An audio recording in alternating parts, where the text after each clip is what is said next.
मोदी तेरी कब्र खुदेगी, आज नहीं तो कल खुदेगी। प्रधानमंत्री मोदी जी का कब्र खोदने के लिए बात कहा गया है। ये इस देश के लिए बहुत दुखद समय है। It is bulldozing of the legislation and the members' rights are being taken away. Parliament cannot be taken for granted.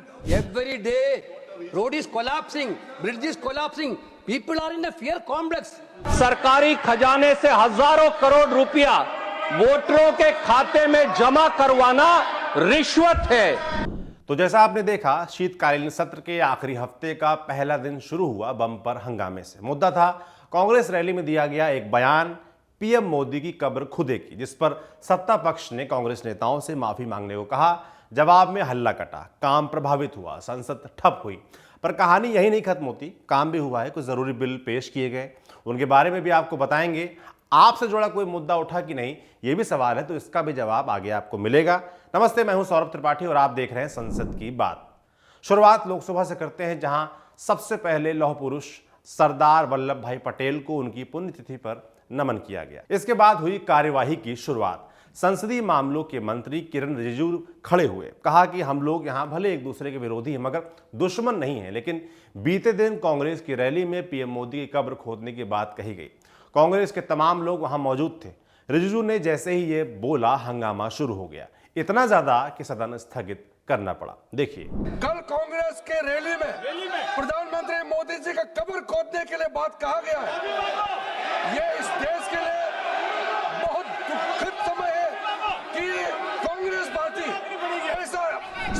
Lok Sabha में जब सदन शांति से शुरू हुआ तो संसदीय कार्य राज्य मंत्री अर्जुन राम मेघवाल ने the repealing and amending bill 2025 पेश किया। ये एक टेक्निकल और सफाई वाला बिल है, जिसका मकसद देश के कानूनों को सरल, साफ और अपडेट करना है। इस तरह के बिल भारत में समय समय पर लाए जाते रहे हैं। इस बिल के दो मुख्य काम होते हैं। रिपीलिंग यानी रद्द करना, इसका मतलब है ऐसे पुराने कानूनों को पूरी तरीके से खत्म करना जो अब लागू नहीं है, जिनका उद्देश्य पूरा हो चुका है या जिन्हें पहले ही किसी नए कानून से बदल दिया गया है। सुनिए अर्जुन मेघवाल ने क्या कहा। Honourable chairperson sir, with your kind permission, I rise to move for leave to introduce the. I called his name, please.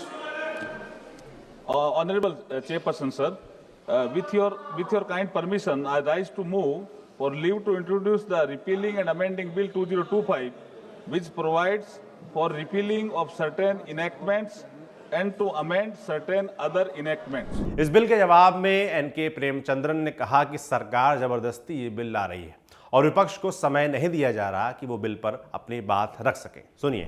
That by which when the bill is being introduced, we will be getting an opportunity to oppose the introduction of the bill.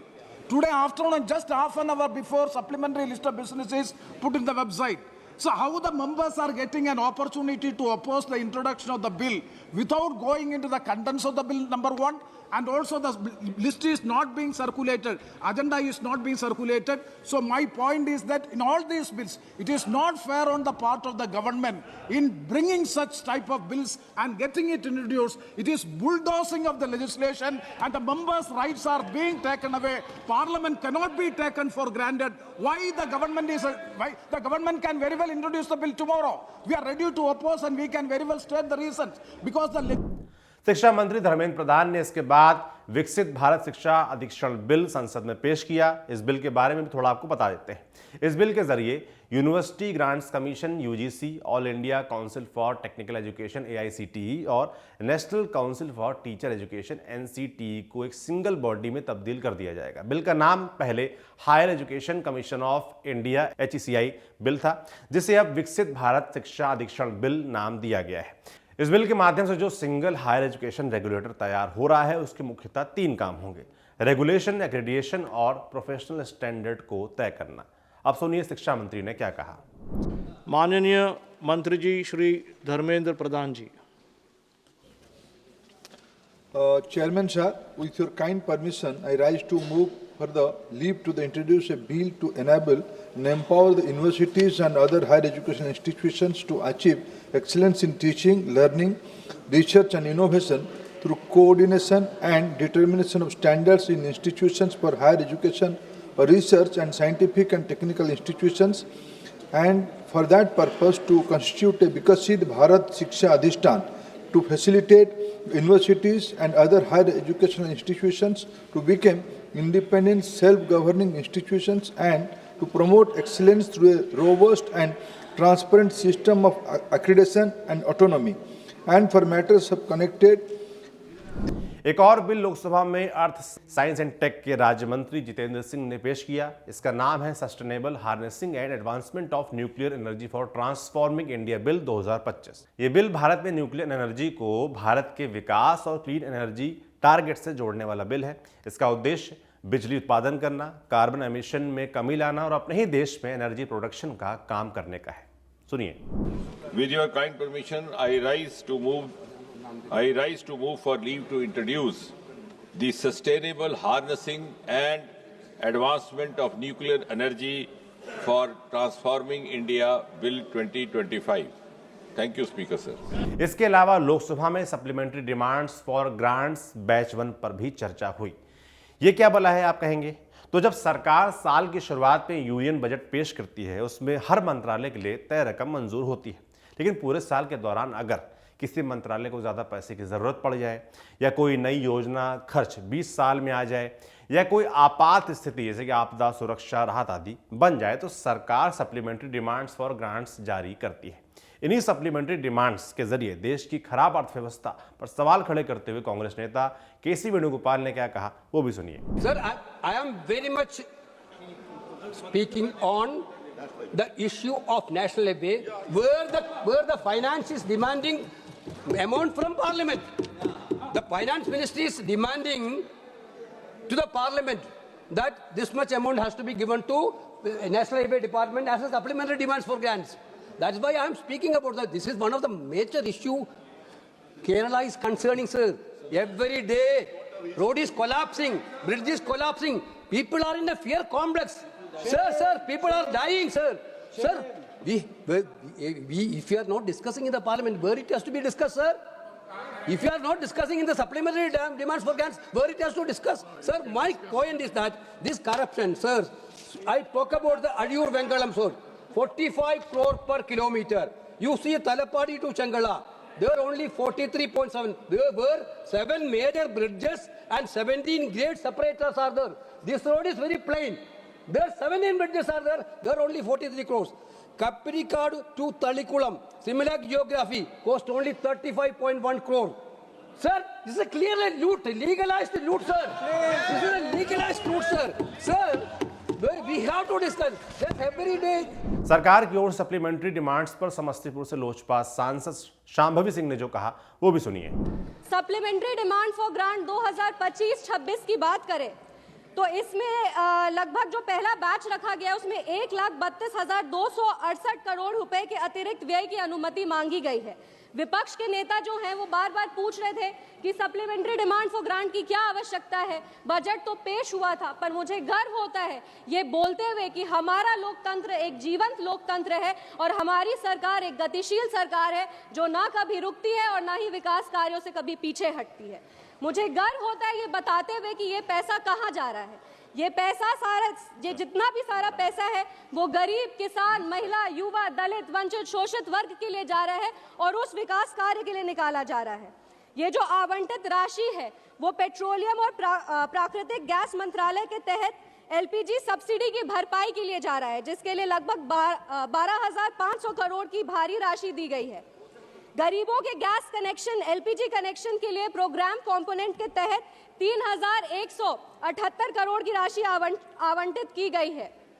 अनुसूचित जाति के लिए 302 करोड़ और जनजाति के लिए लगभग 156 करोड़ अलग से रखे गए हैं। चलिए अब आपको राज्यसभा लिए चलते हैं। राज्यसभा की शुरुआत भी गर्म माहौल से हुई।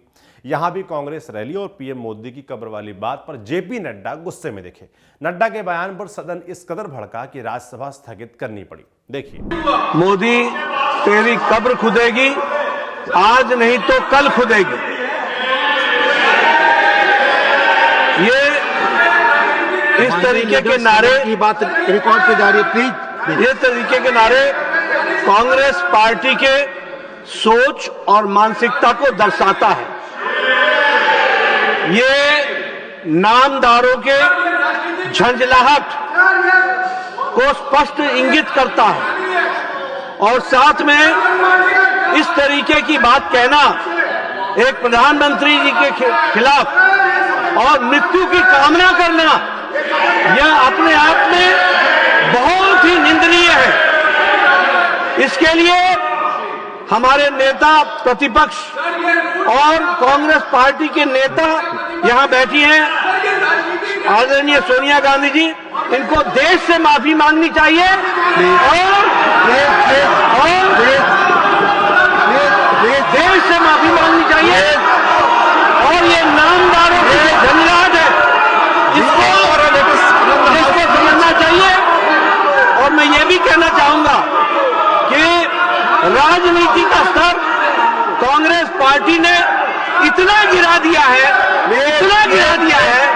जो कल्पना के बाहर है। इसलिए इसकी मैं घोर निंदा भी करता हूं और मैं श्रीमती सोनिया गांधी जी से राज्यसभा में बीते हफ्ते भरपूर बहस के बाद भी सदन में एसआईआर और चुनाव सुधारों पर बहस जारी रही। बिहार, महाराष्ट्र जैसे कई चुनावों को केंद्र में रखते हुए कांग्रेस नेता रणदीप सुरजेवाला ने नीतीश कुमार की 10,000 रुपए की स्कीम को रिश्वत बताया। सुनिए। चुनाव के बीचों बीच वोटरों के खातों में सरकारी पैसे से हजारों करोड़ अगर डाल दिया जाएगा तो यह सीधे सीधे वोट की एवज में रिश्वत है। सर, बिहार चुनाव की घोषणा 6 अक्टूबर 2025 को हुई।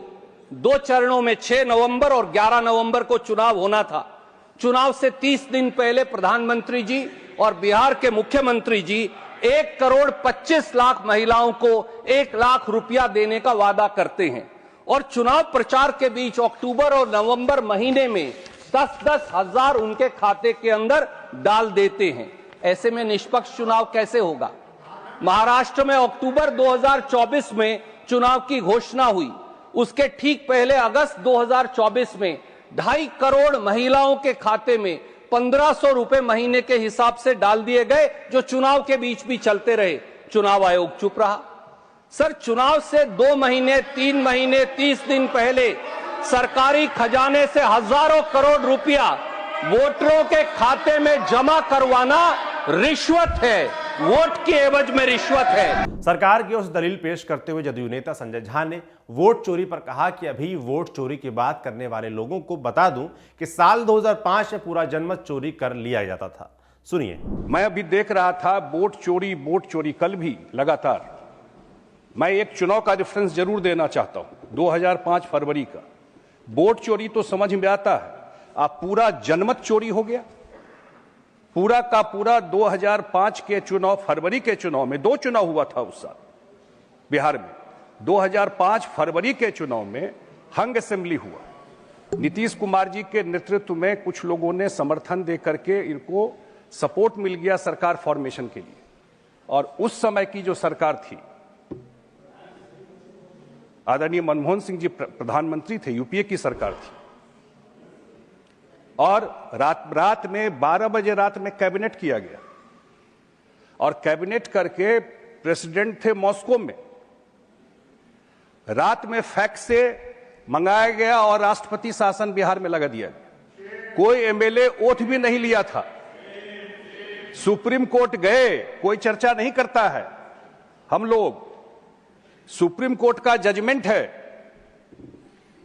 कितनी बड़ी धांधली हुई सरकार बचाने के लिए उस समय। आजकल वोट चोरी का बड़ा यात्रा निकल रहा है बिहार में। राज्यसभा में सवाल जवाब का दौर भी चला। महाराष्ट्र से भाजपा नेता धैर्यशील मोहन ने कताई कारखाना, समुद्री मिट्टी से मूर्ति बनाने वाले लोगों के पलायन और रोजगार पर सवाल पूछे। सुनिए। कि कोकण क्षेत्र में पारंपरिक, प्राकृतिक और प्रगतिशील उद्योगों को बढ़ावा देना, स्थानिक रोजगार का सृजन करना और उसके माध्यम से मुंबई और अन्य शहरों में हुआ माइग्रेशन रिवर्स करके कोकण की भूमि लोगों से फिर से एक बार हरी भरी करना, इसके लिए एमएसएमई की क्या ठोस उपाय योजना है और ये उपाय योजना और संगठित करने के लिए मंत्री महोदय जी को एक 10-12 दिनों में एक बैठक लेके इस पे एक चर्चा होने की बहुत ही आवश्यकता है।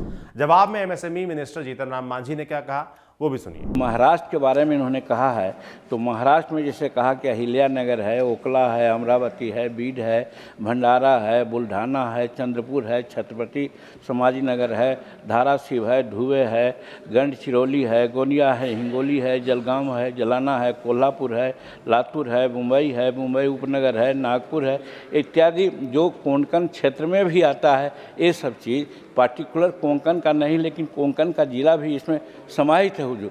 और उसमें हम लोगों ने लोगों का संख्या बताया, अगर संख्या बताएंगे तो सभी जिला का अलग अलग जैसे बता दिया हमने कि कुल हम लोगों ने 10,76,980 लोगों को गारंटियां दी है और उसके अलावा 1,48,314 लोगों को हम लोगों ने 1 करोड़ रुपया वांछित दिया है, जिससे कि उन लोगों को छोटे छोटे उपयोग मिलता है और उससे वो लाभान्वित होते हैं। और लाभान्वित होकर के हमारे जो गरीबी रेखा से नीचे उठने की बात है सो, और हमारे जो गरीब बाहर पलायन करते हैं उनको भी रोका जाता है। राज्यसभा में एयर सेवा पोर्टल के जरिए पहली बार हवाई यात्रा कर रहे लोगों की बात भी हुई। सुनिए सांसद कार्तिकेय शर्मा ने क्या कहा। श्रीमान कार्तिकेय शर्मा जी। चेयरमैन सर, मैं माननीय मंत्री जी से पूछना चाहता हूं कि जो एयर सेवा पोर्टल है ये बहुत ही सराहनीय एक कदम है ताकि लोगों को जानकारी मिल सके, लेकिन क्योंकि सरकार की ऐसी नीतियां हैं कि बहुत सारे पहली बार एयर फ्लायर्स आए हैं जो पहली बार पैसेंजर्स यात्रा कर रहे हैं, तो उनके राइट्स को लेकर क्या कोई सरकार ने कदम उठाया है और प्रभुत्ता से वो राइट्स डिस्प्ले हो सकें, चाहे वो ऐप के माध्यम से या उनकी सीट के पीछे, क्योंकि एयर क्रूज को तो अपने राइट्स पता हैं लेकिन बहुत सारे फर्स्ट टाइम फ्लायर्स हैं जिनको अपने राइट्स नहीं पता है और वो उनको भाषा का भी प्रॉब्लम रहती है। तो क्या उन लोगों के लिए कि उनके क्या अधिकार है, क्या वो पानी मांग सकते हैं, वॉशरूम जा सकते हैं, उनको क्या टिकट रिफंड मिलेगा कि नहीं, इसके बारे में क्या सरकार की क्या नीति? धन्यवाद। जवाब में civil aviation minister Rammohan Naidu ने पैसेंजर राइट्स पर क्या कहा वो भी सुनिए।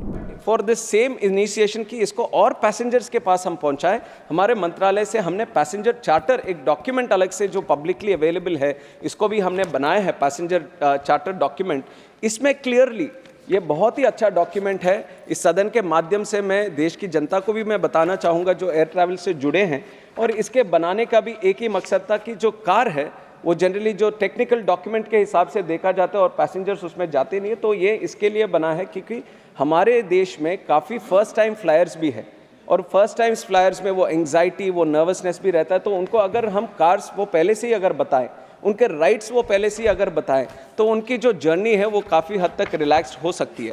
तो इसी में एक जो जिस तरह से कंटेंट्स हमने बनाए कि flight delay, flight cancellation, boarding denied due to overbooking या फ्लाइट डाइवर्शन भी हो, कैंसिलेशन चार्जेस, लॉस, डिलेड और डैमेज्ड बैगेज, में कुछ ही टॉपिक्स में पढ़ रहा हूँ, ऐसे बहुत सारे चीज़ें और काफ़ी कॉमन मैन को किस तरह समझाना है। बंगाल में अशोकनगर ऑयल फील्ड के बनने में देरी की बात भी उठी, जिस पर सरकार ने 1000 करोड़ से ज्यादा खर्च किए हैं। सुनिए भाजपा सांसद समीक भट्टाचार्य ने क्या पूछा। My question is related Ashoknagar oil field in West Bengal, where government of India has already invested more than 1,000 crore. So through you, I want to know from our honorable minister, can our minister confirm whether the recent issue raised by the government of West Bengal on stamp duty composition, despite a clear provision under the Petroleum and Natural Gas Rules 2025, is further delaying production and compromisation India's energy security? सरकार की ओर से जवाब देते हुए petroleum मंत्री हरदीप पुरी ने क्या जवाब दिया वो सुनिए। As the honourable member has said, sir, it is true that ONGC has spent 1,000 crores already on it. It is our estimate, sir, that the Bengal Basin contains a total of 240 million barrels of oil equivalent in place, proven reserves.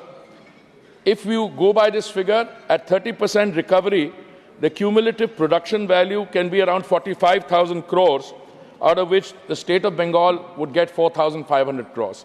So the limited point I'm seeking to make here is that initially a lot of time is taken, long gestation, heavy capital expenditure, but once you begin to see the oil and gas being extracted, it's pure joy after that, because that expenditure is recovered. तो आपने देखा कैसे हंगामे के बीच कुछ जरूरी सवाल भी पूछे गए। संवाद का ये सिलसिला चलता रहे, हंगामा कम और काम ज़्यादा होता रहे तो कितना अच्छा रहे। आपको संसद की कार्रवाई ये जो आज हुई कैसे लगी? आप किन मुद्दों को संसद में जो समय बचा है 4 दिन का उठते देखना चाहते हैं? कमेंट बॉक्स में लिखकर जरूर बताएं। बाकी आपके लिए जानकारी जुटाने में मेरी मदद की थी प्रत्युष रौनक ने, शूट किया हमारे साथी मोहित ने। आप देखते रहिए न्यूज़ पिंच। शुक्रिया।